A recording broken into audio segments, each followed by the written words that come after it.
অনুরাগের ছোঁয়া সিরিয়ালের আগামী পর্বে আমরা দেখতে চলেছি দীপা জেলে বসে মনে মনে ভাবে ডক্টর বাবু আমার 2 মেয়ের দায়িত্ব আমি আপনার কাছে দিয়ে গেলাম। আর আমি এটাও জানি আমাদের মেয়েকে আপনি খুব ভালো রাখতে পারবেন। আপনার হাত ধরেই ওদের ভবিষ্যৎটা সুন্দর হবে। তবে আমার জীবন দিয়ে হলেও আমার সন্তানদের উপর কোনো আঘাত আসতে দেব না। অন্যদিকে দেখা যায় সূর্য বারে ফিরে ভাবতে থাকে দীপা তুমি আমার থেকে এভাবে দূরে চলে গেলে আমি সত্যিটা জানার চেষ্টা করেও ব্যর্থ হলাম। আমি তোমাকে মুক্ত করতে উকিল নিয়ে থানায় গেলাম কিন্তু তুমি কথা পর্যন্ত বললে না। তোমাকে দেখেই বুঝতে পারছি তুমি নিশ্চয়ই কিছু একটা লুকোচ্ছ। কিন্তু কি লুকাচ্ছ আর সব সময়ই বা কেন আমার থেকে তুমি এভাবেই দূরে যাও? কিন্তু তুমি না বললেও সত্যিটা আমাকে খুঁজে বের করতেই হবে। আমি বিশ্বাস করি হয়তোবা এই সম্পর্কের রূপা কিছু একটা বলতে পারবে। কিন্তু রূপাও তো কিছুই বলছে না। এটা ভেবেই রূপাকে খুঁজতে থাকে সূর্য।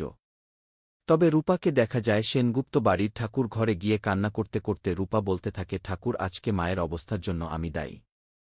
মা তো কোনো অন্যায় করেনি তাহলে মা কেন বিনা দোষে সাজা পাবে? দোষ করেছি আমি তাই সাজাটা আমারই প্রাপ্য। ঠিক তখনই দেখা যায় সূর্যের দরজার আড়াল থেকে রূপার বলা সকল কথা শুনে ফেলে। তবে সূর্য অবাক হয়ে যায় আর ভাবে রূপা এটা কি বলল? দীপা কোনো দোষ করেনি তার মানে কি?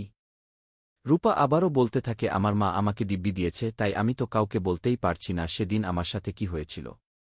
রুডির ডাকে বিশ্বাস করে সোনার ভালোর জন্য আমি রুডির কথা শুনতে গিয়েছিলাম। সেই সুযোগে একা পেয়ে রুডি আমার সম্মানহানি করার চেষ্টা করে। তাই নিজেকে বাঁচানোর জন্য রুডিকে আঘাত করি তবে ওকে খুন করার কোনো ইচ্ছা আমার ছিল না।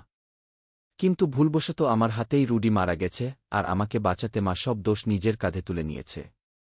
আমি আমার মাকে সাজা পেতে দেব না ঠাকুর। দরজার বাইরে থেকে এইসব কথা শুনে সূর্য চমকে যায় আর বুঝতে বাকি থাকে না দীপা নির্দোষ। আর নিজের সম্মান বাঁচাতে রুডিকে আঘাত করেছিল রূপা।